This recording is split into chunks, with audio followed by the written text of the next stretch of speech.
में हम बात करेंगे अग्निमांद के बारे में। तो नोट्स मेरे एनसीएसएम के अकॉर्डिंग ही मैंने डिज़ाइन किए हुए हैं और एनसीएसएम के अकॉर्डिंग ही हम पढ़ेंगे। तो स्टार्ट करते हैं आज का लेक्चर। सबसे पहले मैं आपको थोड़ा सा इंट्रोडक्शन दे देता हूँ। तो सबसे पहले अगर बात की जाए अग्निमांद के बारे में, ठीक है। तो अग्निमांद क्या है? अग्नि की मंदता, यानी कि अग्नि जो है आपकी, कौन सी अग्नि? जाठर अग्नि। वो अगर मंद हो जाए तो जो उससे क्या होता है, रोग उत्पन्न होता है, उसको हम कहते हैं अग्निमांद। ठीक है, यहाँ पे कहा गया। अब अग्निमांद में अगर हम बात करते हैं कि इसका निदान क्या होता है, निदान कहते हैं रोग निदान में कॉज। ठीक है, तो इसका कॉज क्या है? बेसिकली कफज आहार विहार। ठीक है, होता है त्रिदोषज है, लेकिन मेन क्या है? कफज आहार विहार। जिससे क्या होगा कि आपका कफ दोष जो है वो अधिक मात्रा में उत्पन्न होगा और वो क्या करेगा? आम की उत्पत्ति करेगा। और ये आम क्या करेगा? आपकी अग्नि में मंदता उत्पन्न करेगा, जिसकी से क्या होगा? आपको अग्निमांद नामक रोग की उत्पत्ति हो जाएगी। ये बात यहाँ पे कही गई और ये नोट्स में हम यही चीज यहाँ पे पढ़ने वाले हैं। तो स्टार्ट करते हैं लेक्चर। सबसे पहले अगर अग्निमांद की बात की जाए तो अग्निमांद जो है वो खुद भी एक व्याधि है और कई व्याधियों का लक्षण भी है ना, इंडाइजेशन।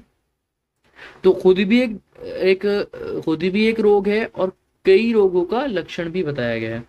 और आपको पता है जो आपकी अग्नि है, जाठर अग्नि है, उसकी दो अवस्था है, या तो प्राकृत अवस्था है, ठीक है, या विकृत अवस्था है। प्राकृत अवस्था क्या है कि अग्नि जो है, जाठर अग्नि, वो अपनी सम अवस्था में, मतलब सामान्य अवस्था में अपनी काम कर रही है, तो उसको हम क्या कहेंगे? प्राकृत अवस्था। अब सपोज करो या तो अग्नि बहुत ज्यादा तेज हो जाए या अग्नि बहुत कम हो जाए, या अग्नि कभी तेज या कभी कम होती रहे, तो वो क्या हो जाएगी? हमारी विकृत अवस्था। जैसे हम बात करते हैं अग्नि मंद, तो क्या होगा? अग्नि कम हो जाए, ठीक है, जो हमारी अग्नि की तीक्ष्णता थी वो क्या हो जाए? मंद हो जाए, तो उसको क्या कहेंगे? मंद अग्नि। और अग्नि की अगर तीक्ष्णता तीव्र हो जाए या तेज हो जाए तो उसको हम क्या कहेंगे? तीक्ष्ण अग्नि। और कभी तो क्या रहे वो? तीव्र रहे, कभी क्या रहे? मंद रहे, तो ऐसी अग्नि क्या कहलाती है? विषम अग्नि। तो अग्नि के कितने भेद हैं? तीन बताए गए हैं। विकृत अवस्था में मंद अग्नि, विषम अग्नि और तीक्ष्ण अग्नि। तो जो हमारा अग्निमांत है उसकी अगर हम निरुक्ति की बात की जाए तो अग्निमांत दो वर्ड से मिलकर बना है। पहला है अग्नि और दूसरा है मान, यानी कि अग्नि की मंदता। और अग्नि की मंदता किसकी वजह से होती है? हमारे कफ दोष की वजह से होती है। तो कफ दोष की वजह से अग्नि की मंदता होना ही क्या कहलाता है? अग्निमांद कहलाता है। इसका जो वर्णन है वो कौन कौन से ग्रंथ में? चरक विमान स्थान 2, चरक चिकित्सा स्थान 15, सुश्रुत सूत्र स्थान 46 और सुश्रुत उत्तर तंत्र 56 में इसका आपको उल्लेख देखने को मिल जाएगा। तो अब हम यहाँ पे अगर बात करते हैं कि अग्निमांत में निदान क्या होता है, यानी कि निदान का मतलब क्या होता है? कॉज। तो निदान क्या होता है यहाँ पे? भोजन ना करना। अगर आप भोजन ही नहीं कर रहे तो आपकी अग्नि मंद हो जाएगी, है ना। जब मान लो सपोज करो आपने कोई हवन जलाया, अगर आप हवन में उसमें लकड़ियां ही नहीं डाल रहे हो, तो जब आप लकड़ी नहीं डालोगे तो उसके बाद क्या हो जाएगा? हवन खुद बंद हो जाएगा। इसी तरह जब आप अग्नि में क्या नहीं डालोगे, आहार वगैरह नहीं दोगे, लंबे समय तक आप उपवास रखोगे या आप भोजन ही नहीं करोगे, तो आपकी जो अग्नि है वो क्या हो जाएगी? मंद हो जाएगी। या फिर अति मात्रा में भोजन करना, ठीक है, सॉरी, अध्यशन करना मतलब अभी तो आपने खाना खाया फिर उसके बाद खाना शुरू कर दिया। अजीर्णाशन मतलब क्या हुआ? भोजन सही से पका भी नहीं था, भोजन का सही से पाचन भी नहीं हुआ था अग्नि ने, और आपने फिर से भोजन कर लिया, वो कहलाता है अजीर्णाशन। या फिर गुरु लघु रूक्ष और कैसे दूषित अन्न का ग्रहण करना, उससे भी क्या हो जाती है? हमारी अग्नि में मंदता उत्पन्न होती है। वेग का धारण करना, वेग चाहे वो आपका शुद्धा का वेग हो, है ना, आपने भोजन नहीं किया, शुद्धा का वेग धारण कर लिया, तो उससे क्या हो जाएगी? अग्नि मंदता हो जाएगी। दोष काल और ऋतु का विषम होना, ये मान लो या तो दोष ऋतु का विषम हो जाए, या काल विषम हो जाए, या ऋतु विषम हो जाए। जैसे अगर कफ की विषमता हो गई तो क्या हो जाएगी? अग्नि मंद हो जाएगी तब भी। अब इसका संप्राप्ति मतलब किस तरह से ये उत्पन्न होता है रोग, अग्निमांद उत्पन्न किस तरह से होता है? आपने सपोज करो कोई भी निदान का सेवन किया, ऊपर दिए हुए निदान का सेवन किया, आपने भोजन नहीं किया या आपने अति मात्रा में भोजन किया, तो उससे क्या हो जाएगा? कफ आदि दोष प्रकोपित हो जाएंगे। तीनों दोष प्रकोपित होते हैं, ध्यान रखना इसमें। और मुख्य रूप से कौन प्रकोपित होता है? हमारा कफ। तो कफ दोष प्रकोपित होकर क्या करेगा, जाठर अग्नि को दुर्बल कर देगा। और जब जाठर अग्नि दुर्बल हो जाएगी तो आपका जो आहार है उसका ही पाचन नहीं होगा, और आहार का पाचन ना होने की वजह से क्या हो जाएगा, आम दोष की उत्पत्ति हो जाएगी, आम विष की उत्पत्ति हो जाएगी, जिससे क्या हो जाएगी, आपकी अग्नि में मंदता उत्पन्न हो जाएगी। ये यहाँ पे इसका पूरा संप्राप्ति चक्र बताया गया कि किस तरह से अग्निमांद की उत्पत्ति होती है। अब अगर हम इसके संप्राप्ति घटक की बात करें तो दोष कौन सा प्रधान होता है, कफ दोष प्रधान होता है, और होती है त्रिदोषज है। दूष्य रस, रस धातु जो है हमारी उसको दूषित करती है, ठीक है। तो रस धातु को दूषित करने की वजह से क्या होती है, हमारा अरुचि वगैरह के लक्षण यहाँ पे इसमें देखने को मिलते हैं। अग्नि दुष्टि, अग्नि की दुष्टि में क्या मिलेगा, अग्निमंद हो जाएगी। कौन सा स्रोतस इन्वॉल्व होगा, अन्न है, अन्न से ही तो रिलेटेड है, तो कौन सा स्रोतस का इन्वॉल्वमेंट होगा, अन्न व स्रोतस।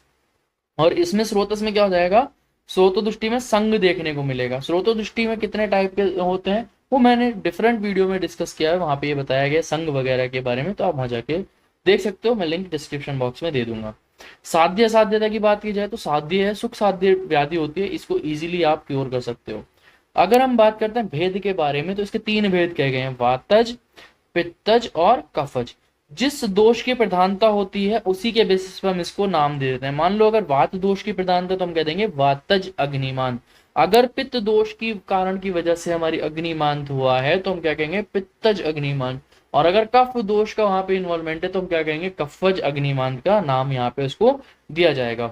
तो सबसे पहले हम पढ़ते हैं वातज अग्निमांत। वातज अग्निमांत में क्या होगा, निदान क्या होगा, वात को बढ़ाने वाले जितने भी निदान है वो सारे निदान इसमें आ जाएंगे। जैसे कटु तिक्त कषाय रस वात को करता है, रुक्ष भोजन या वेग का धारण करना, वायु प्रकोपित होकर क्या कर देती है, जाठर अग्नि को दूषित करती है। इससे क्या हो जाएगा, हमारा वातज अग्निमांत की उत्पत्ति होगी।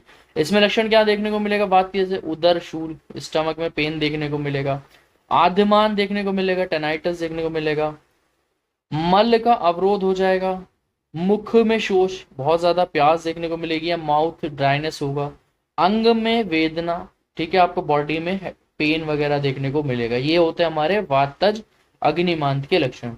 अब हम बात करते हैं पित्तज। तो पित्तज अग्निमांत में क्या निदान होंगे, जितने भी पित्त प्रदूषित विकार हैं या पित्त प्रकोपित दोष वो निदान है वो सारे यहाँ पे देखने को मिलेंगे। जैसे कटु विदाही अम्ल क्षार पित्त, ये सब द्रव्यों का यूज करना, कटु विदाही अम्ल और क्षार द्रव्यों का यूज करना, जिसकी वजह से क्या होगा, पित्त कुपित हो जाएगा, और कुपित होकर क्या कर देगा, जाठर अग्नि को दूषित कर देगा, जिसकी वजह से क्या होगा, अग्निमांत रोग की उत्पत्ति होगी।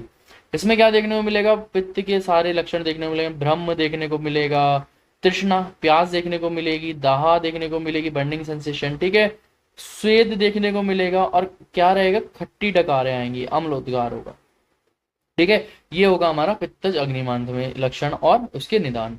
अब हम बात करते हैं कफज अग्निमांत के बारे में। तो कफज अग्निमांत में क्या निदान होंगे, गुरु स्निग्ध शीत या पिच्छिल मधुर आहार से क्या हो जाएगा, कफ दूषित हो जाता है, और वो क्या करता है, हमारी जठर अग्नि को मंद कर देता है। मतलब जितने भी कफज विकार हैं, जितने भी कफ प्रकोपित निदान है वो सारे निदान यहाँ पे देखने को मिलेंगे। और लक्षण क्या क्या मिलेंगे, कफ वाले लक्षण देखने को मिलेंगे, जैसे गौरवता देखने को मिलेगी, आलस्य देखने को मिलेगा, छर्दी देखने को मिलेगी यानी कि वोमिटिंग देखने को मिलेगा, उत्क्लेश देखने को मिलेगा, ठीक है, स्तब्धता मतलब बॉडी में जकड़ाहट देखने को मिलेगी, और मुख माधुर्य मतलब माउथ में स्वीटनेस देखने को यहाँ पे मिलेगी। जितने भी लक्षण पित्तज हैं, ये कफज है, वो सारे लक्षण यहाँ पे देखने को मिलेंगे।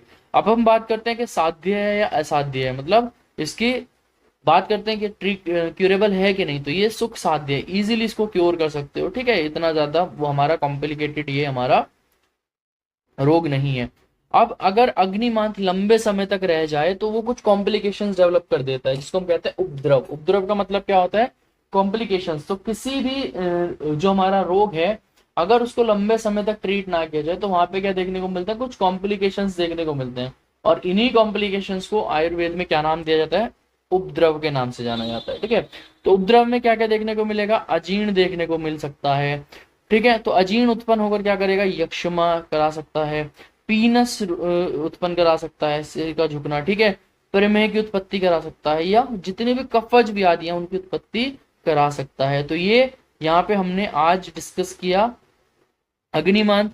नेक्स्ट लेक्चर में हम बात करेंगे अजीर्ण के बारे में, ठीक है। तो ये था हमारा लेक्चर जिसमें हमने पूरा डिटेल में डिस्कस किया। आई होप आपको लेक्चर पसंद आया होगा। मिलते हैं नेक्स्ट वीडियो में, तब तक के लिए गुड बाय।